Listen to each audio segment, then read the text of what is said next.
Vamos lá. Marcos, capítulo número 3. Nós vamos ler do verso de número 22 ao 30. Nós já estudamos todo o capítulo 1 de Marcos, todo o capítulo 2, e hoje estaremos encerrando o capítulo de número 3 de Marcos. Verso 22 do capítulo 3. Os escribas que tinham vindo de Jerusalém diziam: ele está possuído de Beelzebul. Ele expulsa os demônios pelo poder do maioral dos demônios. Então, convocando-os, Jesus lhes disse por meio de parábolas: como pode Satanás expulsar Satanás? Se um reino estiver dividido contra si mesmo, tal reino não pode subsistir. Se uma casa estiver dividida contra si mesma, tal casa não poderá subsistir. Se Satanás se levantou contra si mesmo e está dividido, não pode subsistir. É o seu fim. Ninguém pode entrar na casa do valente para roubar-lhe os bens, sem primeiro amarrá-lo, e só então saqueará a casa dele. Em verdade lhes digo que será perdoado aos filhos dos homens, que tudo será perdoado aos filhos dos homens, os pecados e as blasfêmias que proferirem. Mas aquele que blasfemar contra o Espírito Santo nunca terá perdão, visto que é réu de pecado eterno. Jesus disse isso porque diziam: está possuído de um espírito imundo. Vamos orar mais uma vez?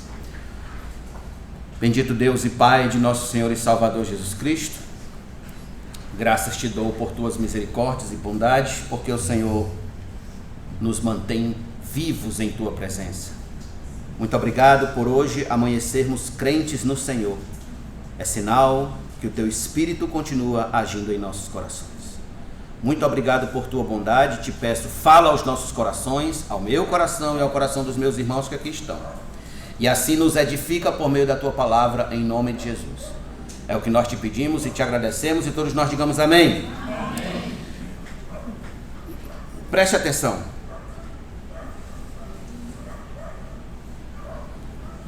Há quem diga que não gosta de doutrina, não gosta de estudar a doutrina bíblica, não gosta de estudar teologia, porque teologia esfria a fé. Essas pessoas que dizem isso, que não gostam de doutrina, que não gostam de estudar teologia, são pessoas muito ligadas às experiências místicas. O grande interesse delas, quando se trata de servir a Deus, de ir a um culto, não é apenas de estudar a palavra e aprender a palavra. O grande interesse delas está na experiência, naquilo que elas podem sentir. Então elas vivem de reunião em reunião, de culto em culto, apenas em busca de emoções, arrepios na espinha, procurando sair mais leve, mais alto astral, com a autoestima em vigor, super renovados. Inclusive, uma atriz muito famosa aqui do Brasil foi numa igreja lá em São Paulo, e quando terminou o culto, o pastor estava na porta e perguntou: e aí, irmão, o que a senhora achou do culto? E ela respondeu: o culto foi alto astral, foi muito alto astral. Então, essas pessoas vivem em busca disso, e qualquer culto que não lhes deixe nesse estado de emoção à flor da pele é rejeitado, e nunca mais elas colocam os pés ali. Entenda, eu não estou negando com isso a importância da experiência com Deus em um culto. Eu não gosto de cultos frios, eu não gosto de cultos sem vida, sem alegria verdadeira e sem emoções. Eu não gosto, particularmente eu não gosto. No entanto, eu acredito piamente que as emoções que a gente deve sentir no culto, elas precisam ser consequências da aplicação da boa doutrina por meio da pregação expositiva das Escrituras. Ou seja, a Bíblia está sendo pregada fielmente, você entende a doutrina e seu coração se inflama com uma alegria indizível, com um gozo inefável, com um louvor a Deus no seu coração que você não pode se conter e diz um glória a Deus e um aleluia. Se olharmos nas Escrituras, bem como na história da igreja, veremos que primeiro veio o ensino, primeiro veio a doutrina, primeiro veio o estudo, depois veio a emoção, a alegria ou a felicidade. Achadas as tuas palavras, logo as comi. As tuas palavras encheram meu coração de júbilo e de alegria, disse o profeta Jeremias. Os teus testemunhos recebi-os por legado perpétuo, porque são a alegria do meu coração, disse o salmista no Salmo 119. Veja, primeiro vem a palavra, primeiro vem a doutrina, primeiro vem a teologia, depois o sentimento, depois a alegria. Primeiro você entende, depois você se alegra. E isso é de um modo muito espontâneo. Por exemplo, quando contam uma piada para você, você não programa para rir. A piada automaticamente ela arranca uma espontaneidade de alegria do seu coração e você ri com a piada. Ou como quando você coloca o dedo na tomada, você leva um choque, automaticamente você sente aquele impacto. Assim é quando você se debruça sobre as Escrituras, quando você entende a palavra, e a palavra então gera no seu coração emoções genuínas, emoções verdadeiras.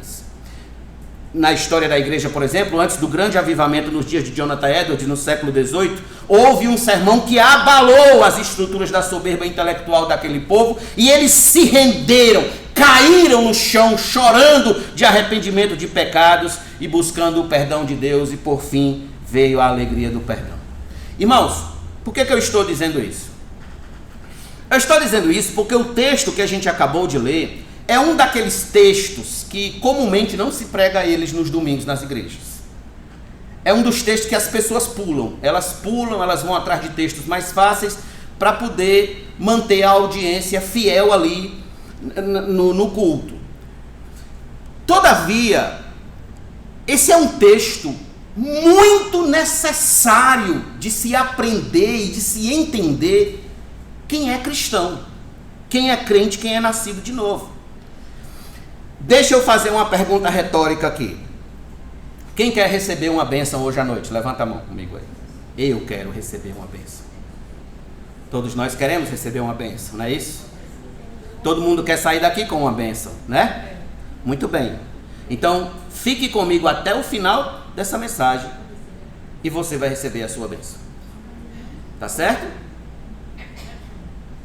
Então, como a gente já mostrou aqui, o alvo de Marcos, nesta mensagem, é fazer com que os crentes de Roma, lembrem que eu falei a vocês, que Marcos escreveu o seu livro primeiro para os crentes em Roma, na década de 60 depois de Cristo,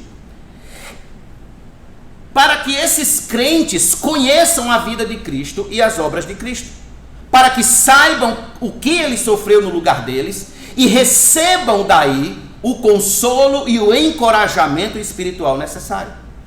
Isso, por sua vez, não pode ser visto, entenda, sem esta grande doutrina da cristologia.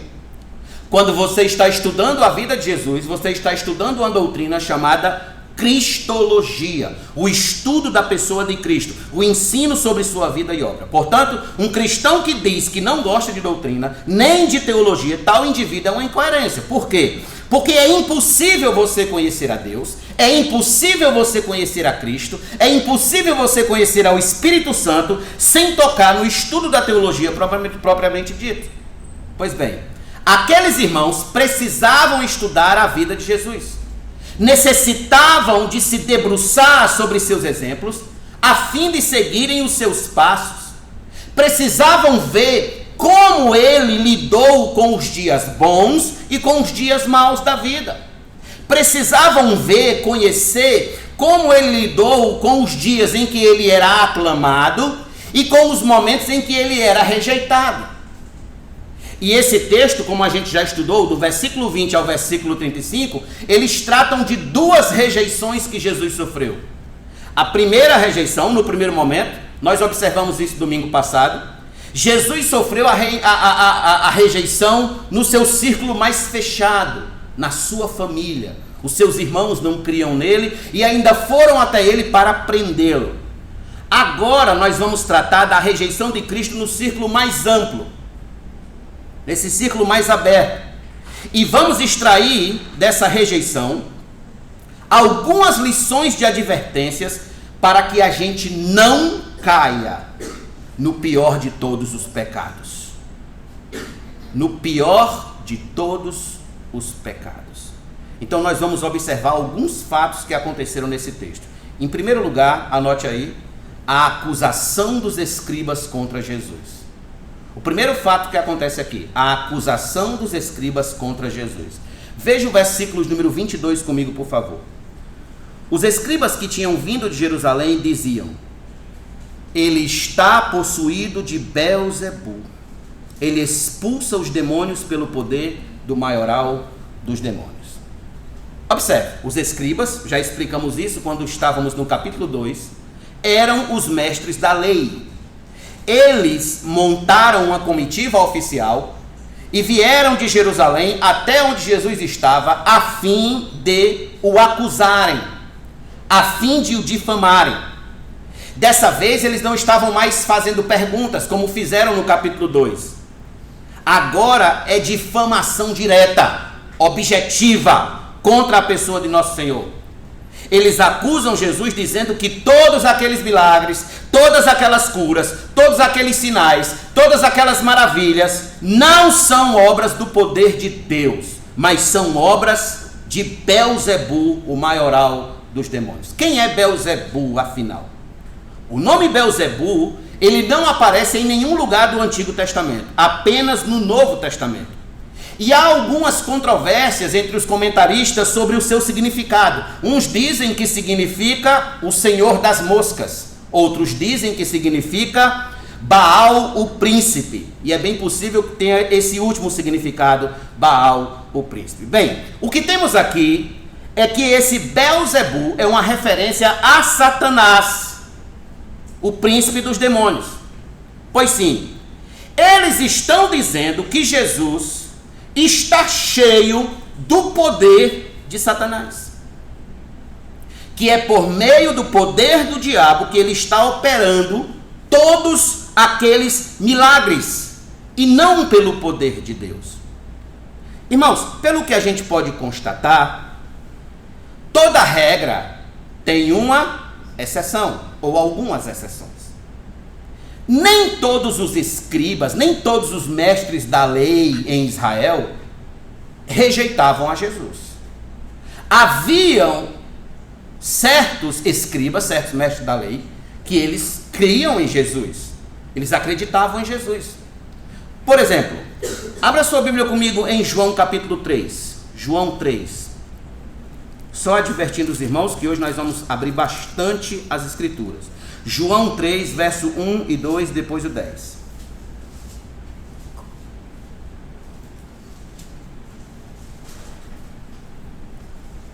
Havia entre os fariseus um homem chamado Nicodemos, um dos principais dos judeus. Este de noite foi até Jesus e lhe disse: Rabi, sabemos que o Senhor é mestre vindo da parte de Deus. Por quê? Porque ninguém pode fazer estes sinais que o Senhor faz se Deus não estiver com ele. Esse homem era um mestre da lei. Veja Jesus confirmando no versículo 10. Ele não entendeu o que Jesus falou, então Jesus diz: você é mestre em Israel e não compreende estas coisas? Aqui está uma exceção. Um mestre da lei que acreditava que Jesus veio da parte de Deus. Nós temos outro caso. Volte para Marcos comigo, por favor, capítulo de número 12. Marcos, capítulo número 12. Verso de número 28 em diante. Chegando um dos escribas, que ouviu a discussão entre eles e viu que Jesus tinha dado uma boa resposta, perguntou-lhe: qual é o principal de todos os mandamentos? Jesus respondeu, o principal é: escute, ó Israel, o Senhor nosso Deus é o único Senhor. Ame o Senhor seu Deus de todo o seu coração, toda a sua alma, todo o seu entendimento, com toda a sua força. O segundo é: ame o seu próximo como você ama a si mesmo. Não há outro mandamento maior do que estes. Então o escriba disse: muito bem, mestre. E com verdade o Senhor disse que ele é o único e não há outro além dele. E que amar a Deus de todo o coração e de todo o entendimento e com todas as suas, e amar o próximo como a si mesmo, mais do que todos os holocaustos e sacrifícios. Vendo Jesus que o escriba havia respondido sabiamente, declarou-lhe: você não está longe do reino de Deus. E ninguém mais ousava fazer perguntas. O que é isso aqui? Outra exceção. Outro escriba que também estava acreditando no ministério de Cristo. Perceba, estes são exemplos de que havia mestres que não o acusavam de ser possuído por Belzebu. Entretanto, como nós podemos ver, eles eram minoria e não maioria. A exceção sempre é minoria e não maioria. Irmãos, é interessante nos determos nesse ponto aqui por um instante. É que sempre é uma minoria que se compromete com Cristo. É que sempre é uma minoria que se responsabiliza com Cristo. É que sempre é uma minoria que anda com Cristo, nunca a maioria. A maioria dos escribas não acreditavam em Jesus. Uma minoria dos escribas acreditavam em Jesus. Jesus advertiu dizendo que muitos são os que entram pela porta larga e pelo caminho espaçoso que conduz à perdição.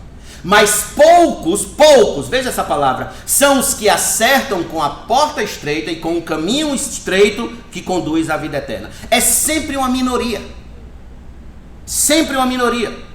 A grande questão, logo de cara, que nós temos que fazer e que perguntar a nós mesmos é: eu estou entre a maioria que rejeita Cristo ou estou entre a minoria que se compromete com Ele?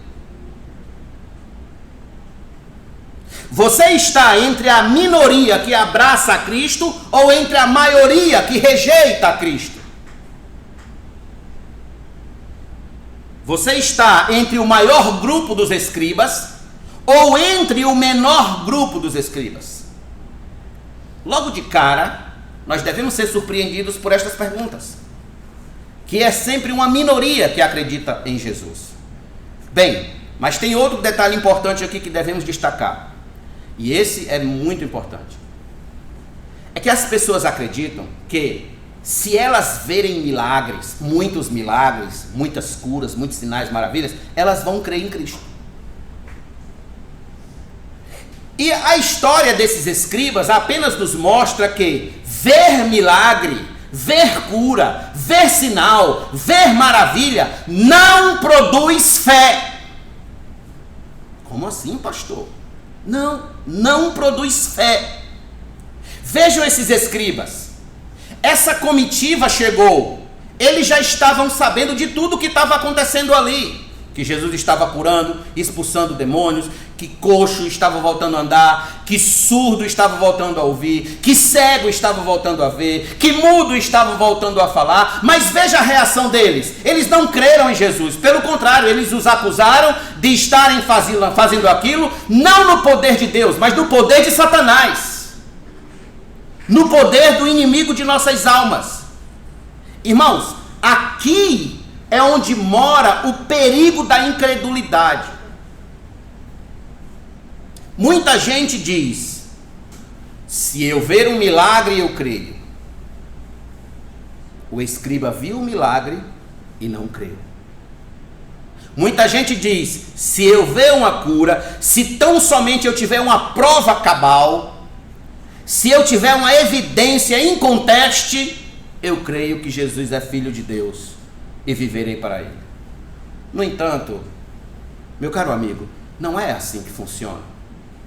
A menos que o homem seja regenerado pelo poder do Espírito Santo, a menos que o homem ou a mulher nasça de novo, pode chover milagres diariamente, cura, cego voltando a enxergar, surdo a ouvir, paralítico a andar, etc. E mesmo assim, tal pessoa não crerá, não atribuirá qualquer outra coisa a Deus, não crerão no Filho de Deus a fim de serem salvos. Porque milagre não produz fé, produz curiosidade. Gente curiosa, mas não produz fé.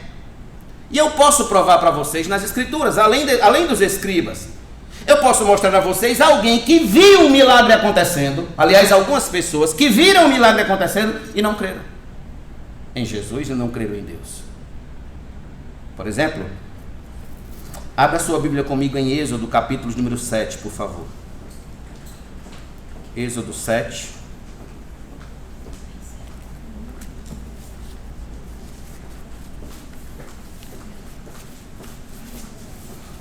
Lembrem que Deus enviou Arão e Moisés para falar com Faraó. E Deus disse: essa vara que está na tua mão, jogue no chão. E vai acontecer dela virar uma serpente. E eles vão ver o meu poder. Aí veja o que foi que aconteceu. Versículo número 6 a 12. Assim fizeram Moisés e Arão como o Senhor lhes havia ordenado. Assim fizeram. Moisés tinha 80 anos e Arão 83 quando falaram com Faraó. O Senhor falou a Moisés e a Arão: quando o Faraó lhes disser, façam um milagre, você, Moisés, dirá a Arão: pegue o seu bordão e jogue-o diante de Faraó, e o bordão virará uma serpente.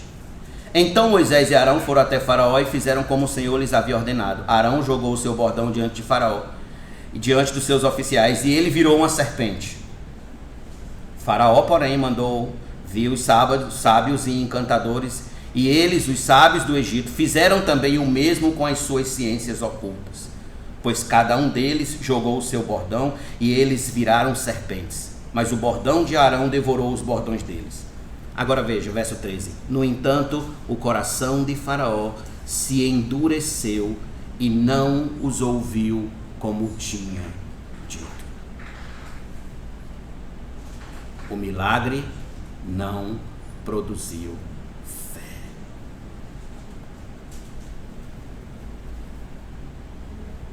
Temos outro exemplo, já no Novo Testamento. Vá comigo para Mateus 11, por favor. E esse aqui, eu diria, é até mais intenso. É até mais contundente.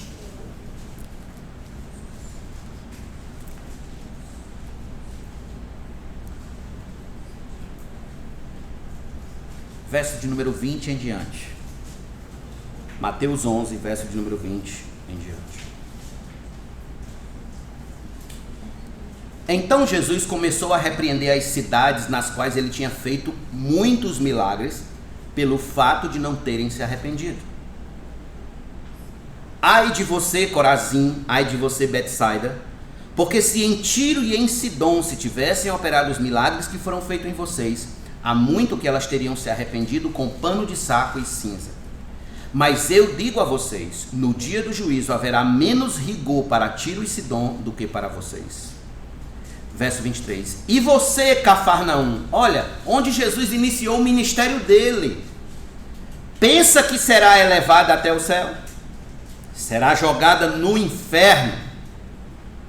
Porque se em Sodoma se tivessem operado os milagres que foram feitos em você, ela teria permanecido até o dia de hoje. Mas eu digo a vocês que no dia de juízo haverá menos rigor para a terra de Sodoma do que para você. Observe, a situação de incredulidade dessas cidades era tão séria que nem Sodoma, nem Tiro e Sidom chegaram a esse nível de incredulidade. Se eles tivessem visto os milagres de Cristo, possivelmente teriam crido. Mas perceba, mais uma vez temos aqui a prova de que milagre não produz fé. Ali estavam aqueles escribas. Eles sabiam dos milagres, sabiam das curas, sabiam dos sinais e maravilhas, mas eles não criam em Cristo, eles não se arrependiam de seus pecados, eles não se rendiam ao Senhor da glória. Por quê?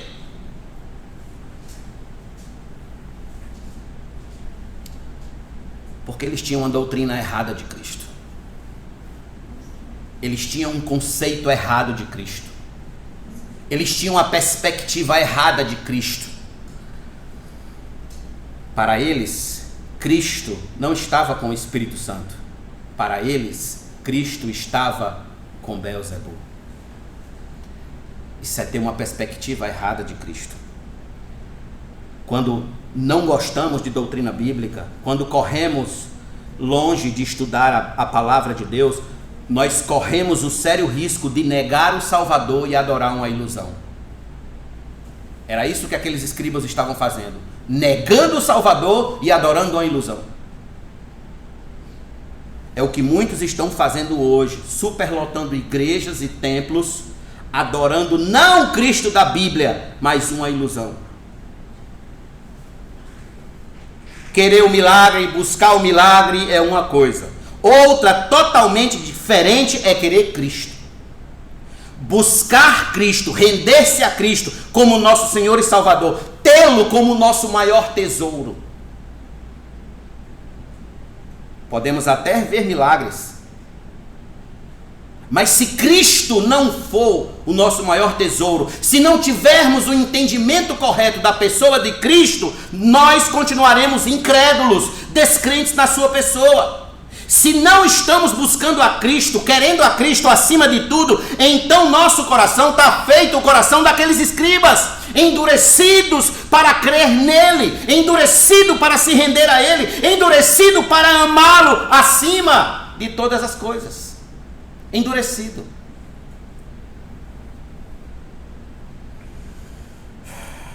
Aqui estão esses homens, mesmo em meio a tantas evidências, eles acusam Jesus de ser servo do diabo, de ser servo de Satanás.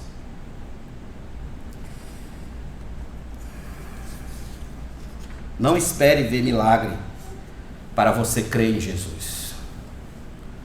Não espere ver milagre para você se render a Ele. Milagre não garantirá que você terá fé. Antes, ouça a sua palavra, leia a sua palavra, estude a sua palavra, pois é por meio da palavra que a fé vem ao coração do homem. Paulo disse, e assim a fé vem pelo ouvir, e o ouvir pela palavra de Cristo. É aí que nasce a fé. Então esse é o nosso primeiro ponto, o primeiro fato, a acusação contra Jesus. Mas há um segundo ponto, é a defesa lógica que Cristo faz da sua pessoa. Qual é essa defesa e por que essa defesa é importante para nós? Vamos observar isso agora. Veja o versículos número 23 a 27, por favor. Capítulo 3 de Marcos.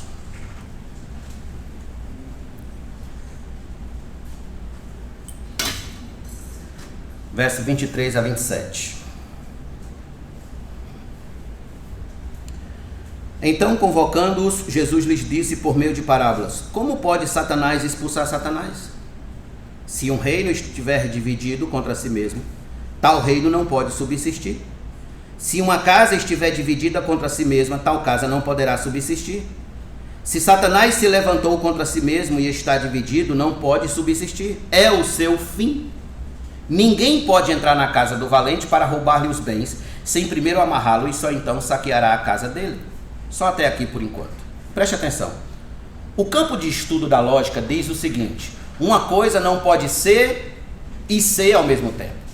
Ou ela é, ou ela não é. Eu não posso, isso aqui não pode ser uma Bíblia e não ser uma Bíblia ao mesmo tempo. Ou é uma Bíblia, ou não é uma Bíblia. Os escribas, em sua ira contra Cristo, em seu ódio, eles não atentaram para essa lição simples da lógica, que Jesus não poderia estar expulsando Satanás no poder de Satanás. Irmãos, eu acredito que esse foi aquele momento em que o diabo botou a mão assim na cara e disse: eu não acredito que esses caras fizeram isso. Como é que eles dizem que o meu inimigo está expulsando os demônios pelo meu poder? É aquele momento que até o diabo tem vergonha dos seus próprios servos. Jesus deixa claro que o argumento deles é falso, não tem cabimento. Satanás não é tão burro assim para dividir o seu próprio reino. Não é tão estúpido assim, colocando uma parte contra si mesmo. Seria uma estratégia de guerra muito estúpida. Nosso Senhor, ele conta essas 3 parábolas a fim de que eles percebam a bobagem que eles estão falando.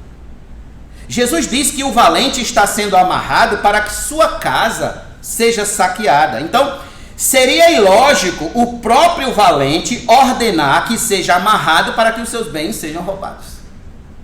Vocês estão entendendo a lógica?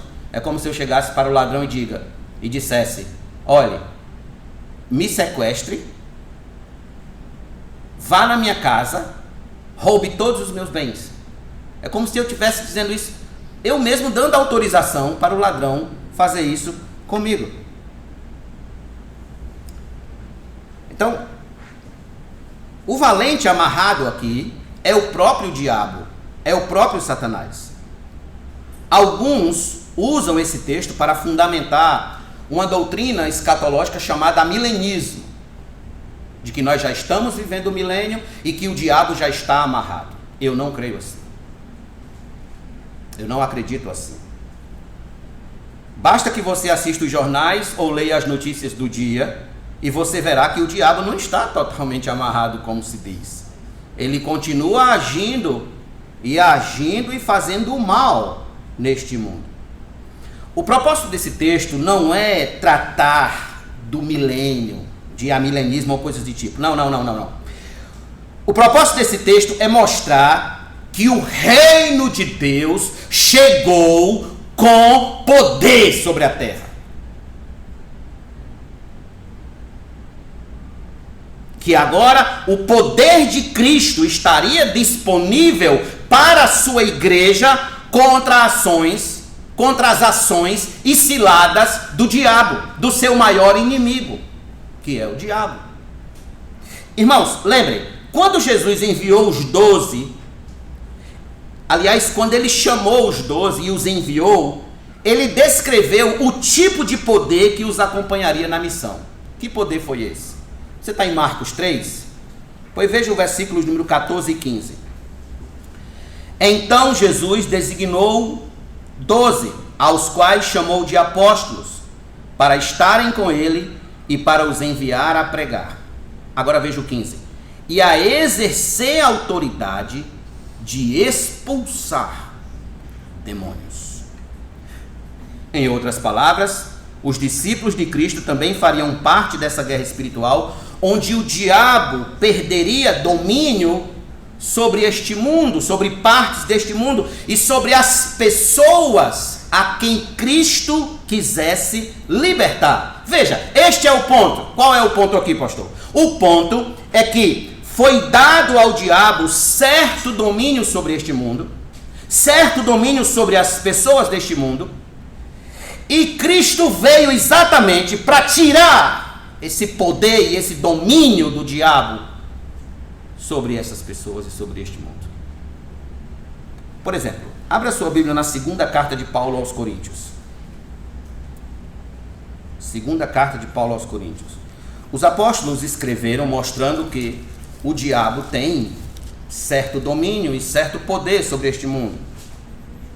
Obviamente, não que esteja fora do controle de Deus, mas que Deus o deu certo domínio. E aqui está a prova. Veja o versículo número 3 e 4. Paulo está falando por que o evangelho, alguns creem no evangelho e outros não creem no evangelho. Então, na 2ª carta de Paulo aos Coríntios, capítulo 4, versículo 3 e 4, ele diz: mas se o nosso evangelho ainda está encoberto, é para os que se perdem que ele está encoberto. Verso 4: nos quais o Deus deste mundo, outra tradução diz o Deus deste século, cegou o entendimento dos descrentes para que não lhes resplandeça a luz do evangelho de Cristo, o qual é a imagem de Deus. Veja quem cegou: o príncipe deste mundo. O príncipe deste mundo nas escrituras é o diabo. Aqui mostra o seu certo domínio sobre as mentes, sobre as pessoas. Vá para Efésios, capítulo número 2, por favor. Efésios 2. Efésios 2.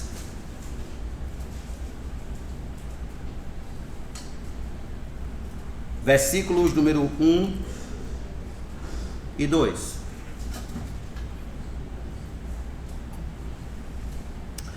Ele lhes deu vida quando vocês estavam mortos em suas transgressões e pecados, nos quais vocês andaram noutro tempo, segundo o curso deste mundo. Agora veja, segundo o príncipe da potestade do ar, esse é o diabo, do espírito que agora atua nos filhos da desobediência. Isso é o domínio de Satanás. Agora, dê um salto para a primeira carta de Pedro, capítulo número 5. É uma advertência do apóstolo.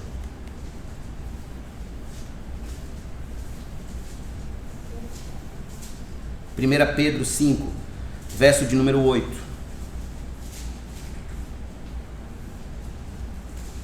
Sejam sóbrios e vigilantes. Vou esperar os irmãos acharem. 1 Pedro, primeira carta de Pedro 5, versículo 8. Sejam sóbrios e vigilantes. O inimigo de vocês, o diabo, anda em derredor como o leão que ruge, procurando alguém para devorar. Ele está amarrado? Pelo que parece, ele continua em ação. Estas são amostras do domínio do diabo sobre pessoas neste mundo, ou tentativas, no caso do cristão, ele tenta dominar. Em outras palavras, o diabo ainda está on, o diabo ainda está ativo, o diabo ainda está agindo. No entanto, Cristo veio e começou a estabelecer o domínio do seu reino, demonstrando superioridade sobre o poder de Satanás. Superioridade. A figura do valente amarrado aqui é a absoluta demonstração de poder. É Jesus deixando claro que ele tem mais poder que Satanás, tem mais poder que o Baal príncipe, tem mais poder que o príncipe dos demônios. Que pertencer a seu reino é pertencer a um reino mais poderoso. Vocês lembram que eu falei domingo passado que neste mundo, nesta vida, só existe dois reinos. Ou você pertence ao reino de Deus, ou você pertence ao reino das trevas. Não existe uma terceira via, eu expliquei isso claramente. Não existe esse meio termo. Então Jesus, a vinda de Cristo é clara em dizer o seguinte: olha, chegou na terra um reino mais poderoso do que o que já estava aí existindo. É o reino de Deus. Em João 12:31, Jesus disse: chegou o momento deste mundo ser julgado, e agora o seu príncipe será expulso. João 14:30, já não falarei muito com vocês, porque aí vem o príncipe do mundo, e ele não tem poder sobre mim. E em 1 João 4:4, João escreveu: filhinhos, vocês são de Deus e vencerão os falsos profetas, porque aquele que está em vocês é maior do que aquele que está no mundo. Aquele que está no reino de Deus é habitado por aquele que é maior do que aquele que está no mundo. Irmãos, essa é a perspectiva que devemos ter da pessoa de Cristo. É que nós servimos hoje aquele que é maior do que aquele que está no mundo. Aquele que está no mundo não é igual a Cristo e nem é maior que Cristo, ele é menor que Cristo. E Cristo é infinitamente maior do que o diabo. Saber disso é de grande consolo para meu coração. Saber disso é de grande encorajamento. Saber que nosso Senhor é maior que o inimigo de nossas almas. Saber que meu Jesus é maior, infinitamente maior que Belzebu. E que o inimigo não poderá nos fazer nada sem que Cristo não esteja no controle. O cristão, quem é o cristão? O cristão é alguém que nem mesmo o diabo poderá vencê-lo. Você sabia disso? Se você é cristão, ouça isso. Você é alguém que nem mesmo o diabo poderá vencê-lo. Por quê? Porque Cristo venceu o diabo e com a vitória de Cristo nós também vencemos. As vitórias que pertencem a nosso Senhor também pertencem a nós. É por essa razão que Paulo escreveu: em todas estas coisas, porém, somos mais que vencedores, por meio daquele que nos amou.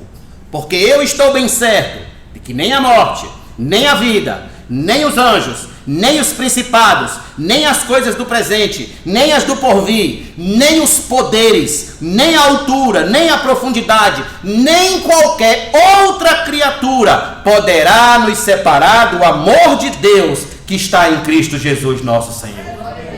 Porque maior é aquele que está em nós do que aquele que está no mundo. Muito maior. O que significa isso finalmente, pastor? O valente amarrado. O valente está debaixo do domínio de Cristo.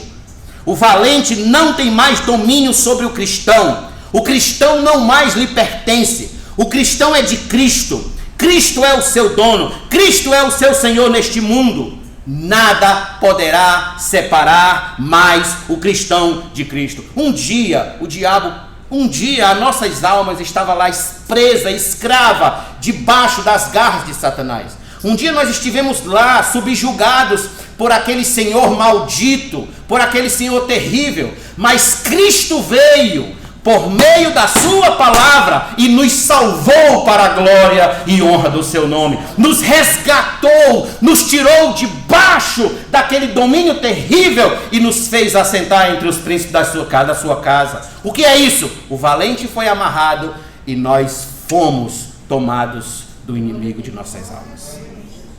Então, segundo a lógica de Cristo, Jesus invadiu o território do inimigo e saqueou aquilo que eram os seus bens. O que eram os seus bens?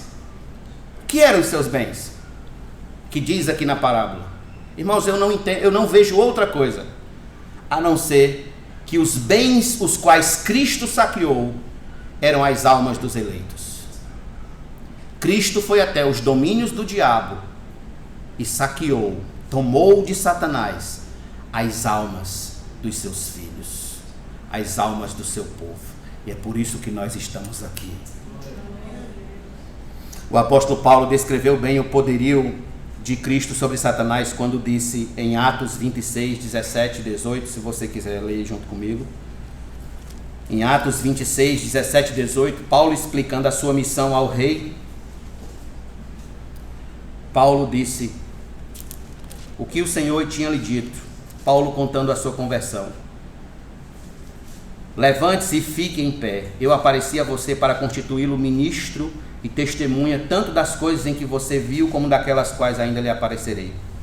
Vou livrar você do seu próprio povo e dos gentios para os quais eu envio. Verso 18.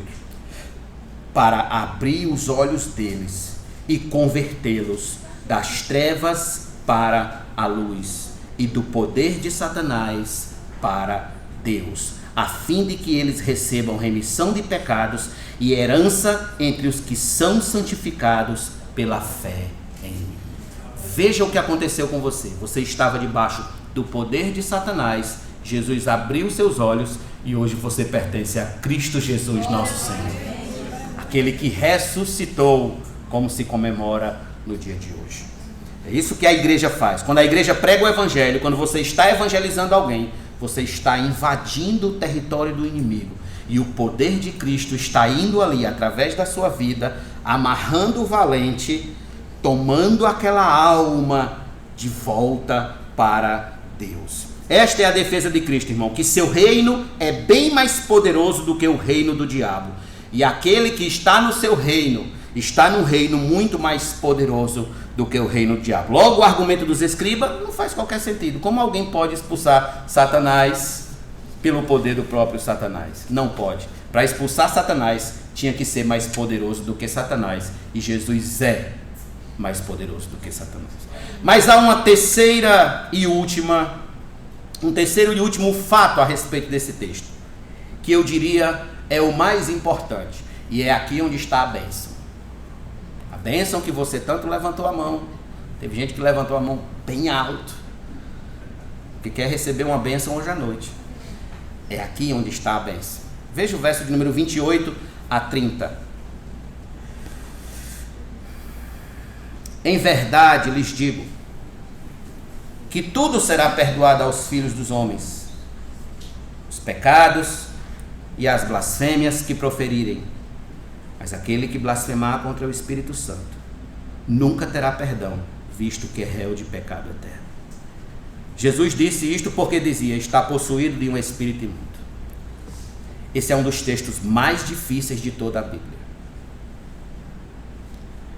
Porque nós temos a ligeira mania moderna de dizer Deus é amor o tempo todo. Deus é amor, Deus é amor, Deus é amor, Deus é amor. Deus não condena ninguém, Deus não envia ninguém para o inferno, porque Deus é amor e tal, e tal, e tal. Esse discurso é o tempo todo reverberado nas mídias, nas redes sociais, etc, etc, etc. Mas parece, pelo que consta aqui nas Escrituras, há um pecado que não tem perdão. Blasfemar contra o Espírito Santo não tem perdão.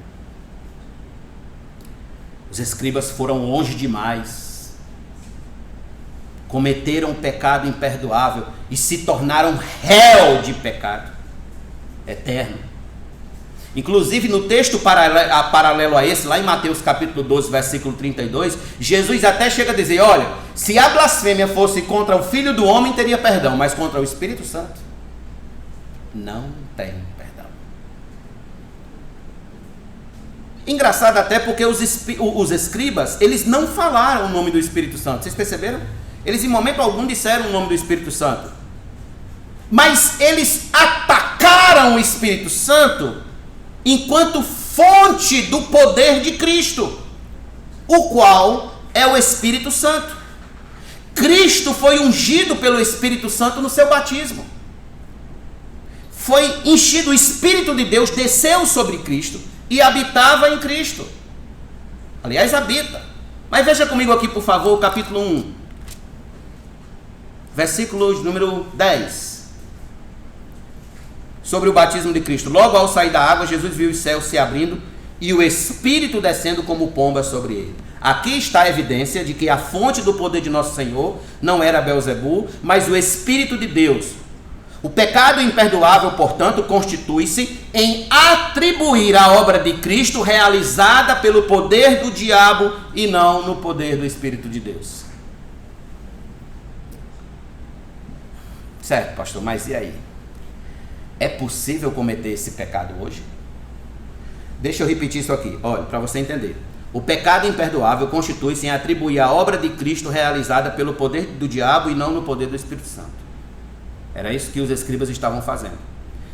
A pergunta é possível ainda cometer esse pecado hoje? Eu tinha um professor no seminário que ele dizia que não é mais possível cometer esse pecado nos dias de hoje. Não é mais possível. Porque isso se referiu apenas a Cristo e a um momento pontual do seu ministério. E não dá mais para se repetir. Não dá mais.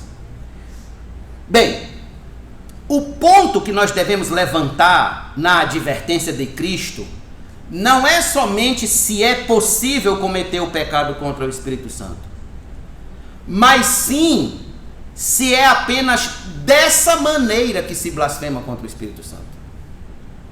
Vocês estão entendendo? A pergunta é: será se não há outras formas de blasfemar do Espírito Santo? Será se não existem outras maneiras de se blasfemar contra o Espírito Santo? Será? Porque eles blasfemaram dizendo: operas milagre pelo poder de Belzebu. E Jesus disse: contra o Espírito Santo não há perdão. Blasfemou contra o Espírito, não há perdão. A pergunta é: e só há essa maneira? Não pode haver outras maneiras? Não pode haver outras formas? É aí onde mora o perigo. É aí onde mora o perigo. E aqui é onde eu e você, amigo, precisa prestar bastante atenção. Porque hoje à noite você pode estar exatamente pecando o pecado imperdoável, do qual você não terá perdão. Permita-me lhes trazer alguns exemplos para que vocês entendam do perigo de blasfemar contra o Espírito Santo de outras formas. Abra sua Bíblia em Atos, capítulo número 5. Atos, capítulo 5, verso de número 1 a 3. Atos 5, verso de 1 a 3.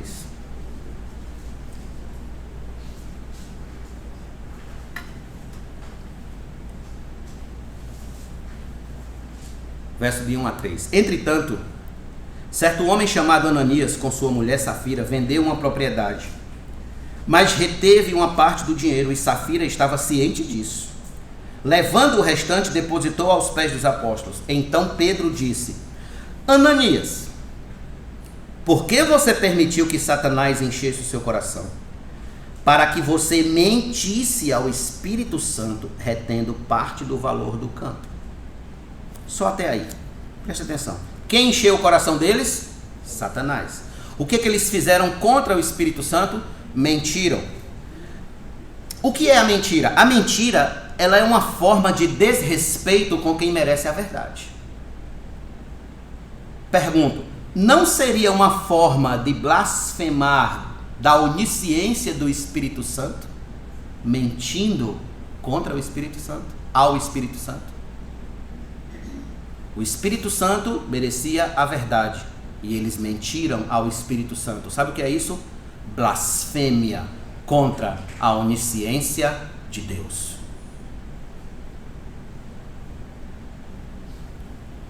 Quando alguém ataca a igreja, está atacando o Espírito Santo. Quando alguém mente para a igreja, não está mentindo para os homens, está mentindo para o Espírito Santo. Está blasfemando contra o Espírito Santo. Ele é o gerente da igreja. Vocês podem em casa continuar lendo o restante desse texto de Ananias e Safira, e você vai ver qual foi o fim deles. Quando você dá uma desculpa porque faltou o culto, sendo que lá no seu íntimo você sabe que não foi por aquele motivo apresentado, você não está mentindo para a igreja. Você está mentindo para o Espírito Santo. Deixa eu dar para vocês outro exemplo. No mesmo capítulo 5 de Atos, versículo 34. Atos 5, 34. Mas levantou-se no sinédrio um fariseu chamado Gamaliel, mestre da lei, respeitado por todo o povo.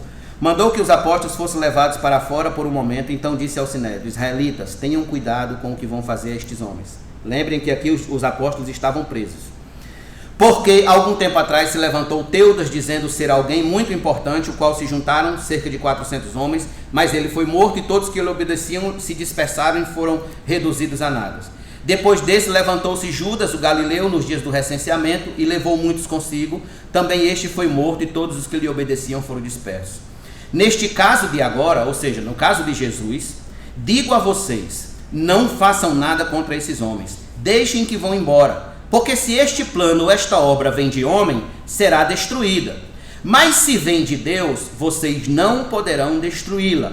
Agora veja o final do verso 39. E correm o risco de estar lutando contra Deus. Lutar contra Deus é blasfemar do seu poder, da sua glória, da sua majestade, da sua soberania, da sua obra, da sua igreja. Lutar contra Deus. O que é lutar contra Deus mais especificamente? É conhecer a palavra e não viver. Lutar contra Deus é desprezar os mandamentos, é rejeitar a salvação em Cristo. Não fica a me perguntar se isso não é uma forma de blasfemar do Espírito de Deus.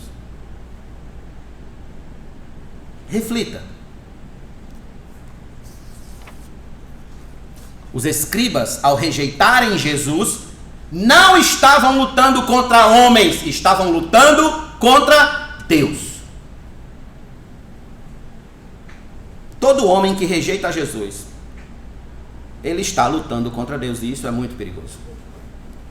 Um último texto aqui sobre os modos que a gente pode, de repente, estar blasfemando contra o Espírito. Efésios capítulo 4, versículo 30. Se você quiser abrir, por favor. Efésios 4, 30. Um texto conhecidíssimo do apóstolo Paulo que diz: e não entristeçam o Espírito de Deus, no qual vocês foram selados para o dia da redenção. Não entristeçam. O que é entristecer o Espírito Santo? Entristecer o Espírito Santo, de acordo com esse contexto aqui, é viver uma vida pecaminosa mesmo sabendo da verdade. Entristecer o Espírito Santo é viver uma vida ladeada de mentiras, pornografias, vícios ocultos, coração materialista, alma seca da palavra, cheia de futilidades desse mundo, coração cheio de amargura, de rancor, de ódio, de rebeldia, de ira, palavrões, preguiça, roubos, homicídios e tantos outros pecados os quais a gente sabe que é errado e teima em viver. Isso é entristecer o Espírito de Deus. E eu pergunto, não será isso uma blasfêmia contra a sua bondade? Situação hipotética, mas que acontece muito. Imagine um homem que ouviu o Evangelho, que ele precisava se arrepender de seus pecados, confessar Jesus como seu Senhor e Salvador, se batizar nas águas, etc. Então ele ouviu o Evangelho, mas ele nunca se decidiu por Cristo. Ele não se decidiu. Ele viveu a vida inteira e não confessou Jesus como seu Senhor e Salvador. Então, de repente, ele morre. Tem um infarto fulminante e, morre. Alguém desliga lá o interruptor e ele apaga. Ele até veio à igreja. Ele até gostou do culto. Ele até se alegrou. Mas ele nunca tomou Cristo como seu Senhor e Salvador. E ele morreu. E ele rejeitou o perdão que foi ofertado a ele pelo Evangelho na pessoa de Cristo. Pergunto a vocês. Ainda haverá perdão para tal homem depois da morte? Não. Hebreus 9:27. Pois ao homem é ordenado morrer uma só vez, vindo depois disso o juízo. Depois da morte, o juízo. Se não há mais perdão para este homem depois da morte, porque ele rejeitou a Cristo, significa então que ele é culpado de pecado eterno. Não há mais perdão. É imperdoável. Aqui está o nosso desafio. Qual é o nosso desafio, pastor? Há exatamente 5 minutos para as 8. Aqui está o nosso desafio. Não ir para a eternidade culpados de pecado eterno. Não cruzar a linha entre este mundo e a eternidade culpados de pecado eterno. O pecado de rejeitar a Cristo, de blasfemar contra o Espírito Santo, de ouvir a mensagem do Evangelho e não tomar uma posição firme. Irmãos, é sério, se aqueles homens, os escribas, mestres da lei, que liam muito as Escrituras do Antigo Testamento, se para eles não houve perdão, eles foram culpados do pecado imperdoável, qual o risco, qual o tamanho do risco que a gente corre, nós que mal lemos a Bíblia? Nós que mal temos contato com as Escrituras. Mas pastor, e a minha bênção? Onde é que está a minha bênção? E eu vou lhe dizer onde é que está a sua bênção. A sua bênção está nessa advertência de você não ir para a eternidade e morrer no pecado imperdoável. Esta é a sua bênção hoje à noite. É uma advertência. Inclusive, vamos ver alguns textos rapidinhos, 3 textos rapidinhos, para confirmar essa sua bênção, que são exemplos de pessoas que são usadas como advertência. Hebreus capítulo 6,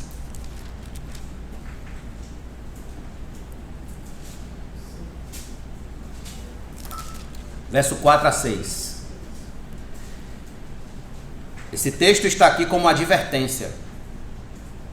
Como advertência.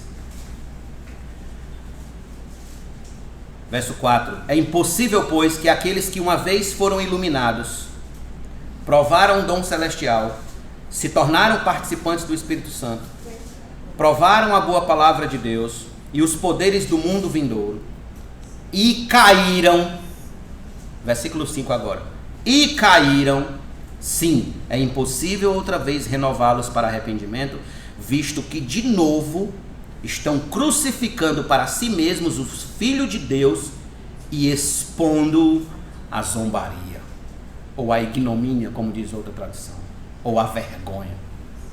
Aqui está a sua bênção, essa advertência, para que você não caia e você não exponha novamente Cristo à zombaria e não blasfeme contra o Espírito Santo.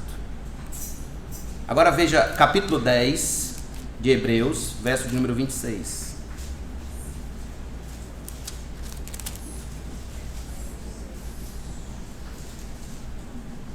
E aqui está, eu diria, mais nítido do que nunca o que é você viver a vida blasfemando do Espírito Santo. Verso 26. Porque se continuarmos a pecar de propósito, depois de termos recebido o conhecimento da verdade, já não resta sacrifício pelos pecados. Já não tem mais perdão, amigo. Já não tem mais jeito. O último texto, primeira carta de João, capítulo 5. Versículo número 16.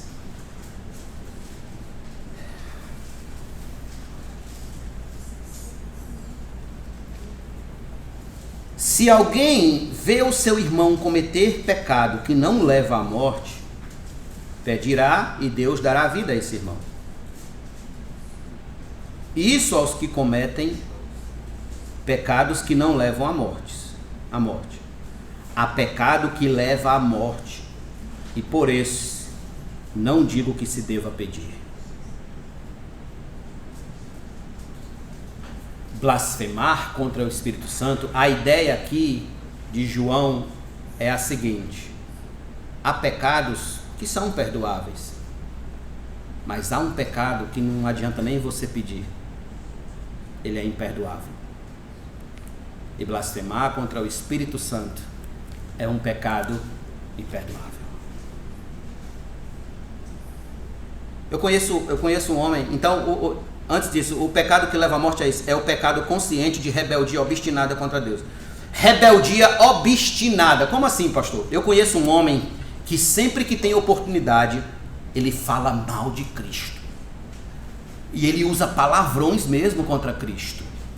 Ele usa palavrões, ele fala mal mesmo, ele no português comum, né? Ele esculhamba com Cristo.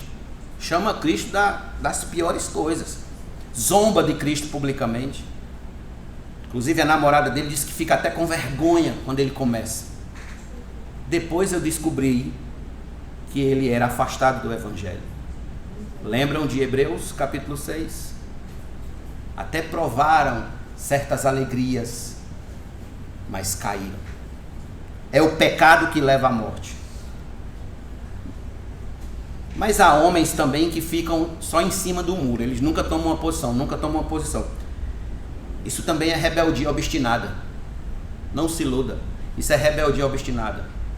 Não tomar Cristo como seu Senhor e Salvador, isso é rebeldia obstinada. E eu pergunto, meu amigo, como está a sua vida com Cristo? Como está seu compromisso com o Espírito Santo? Depois dessa mensagem, como é que sua vida vai seguir? Sua vida de santidade. Como está a sua responsabilidade agora com o Evangelho? Esta é a bênção. A bênção é a advertência para que eu não cometa o pecado imperdoável. Esta é a bênção e a advertência. Todos que rejeitam a obra do Espírito Santo estão cometendo pecado imperdoável. Aqueles escribas morreram debaixo desse pecado imperdoável. Blasfemaram contra o Espírito. E eu digo a você, quanto a mim, quanto a você, nós não somos obrigados a morrer sob esta terrível condenação do pecado imperdoável. Basta que nos rendamos a Cristo e vivamos para Ele até o fim de nossas frágeis vidas. Imagine só um pai que decide dar um presente para um filho. E ele quer dar um presente para seu filho. Então ele vê algo muito especial para dar para seu filho, mas ele não tem condições de comprar. Então ele vai e começa a vender alguns bens que tem em casa, algumas coisas que ele pode vender para somar o dinheiro. e no trabalho ele começa então a fazer horas extras no trabalho, a entrar mais cedo e sair mais tarde para poder juntar aquele dinheiro e comprar aquele presente muito especial para seu filho. Então chega no final do mês, ele consegue juntar todo aquele dinheiro e ele vai na loja muito feliz, com o coração muito alegre, compra o presente, embala, bota naquela embalagem muito linda, traz para casa, e quando chega em casa, chama o filho e diz: este é o presente que eu quis te dar com muita alegria no coração. E quando o filho desembala o presente, abre a embalagem, o filho olha para o presente lá dentro e diz: mas não é isso que eu queria.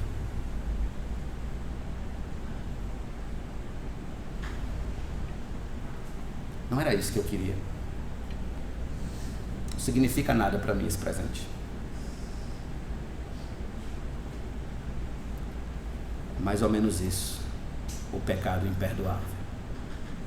É o evangelho está sendo oferecido a vocês, a mim, a nós.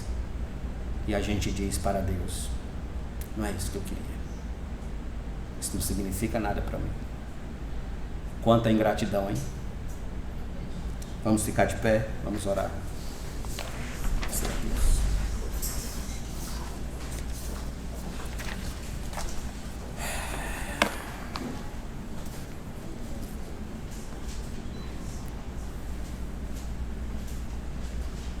Irmãos, precisamos olhar para Cristo. Precisamos olhar para Cristo. Nós cantamos um louvor aqui no começo deste culto, olhando para Cristo, grande autor da salvação. E nós vamos cantá-lo. Porque se nós não olharmos para Cristo, nós vamos cair. E cair feio. Corremos o risco de cruzar a linha que divide esta vida com a vida eterna, cometendo o pecado imperdoável. E não haverá mais jeito, mais chance. Feche seus olhos. Senhor,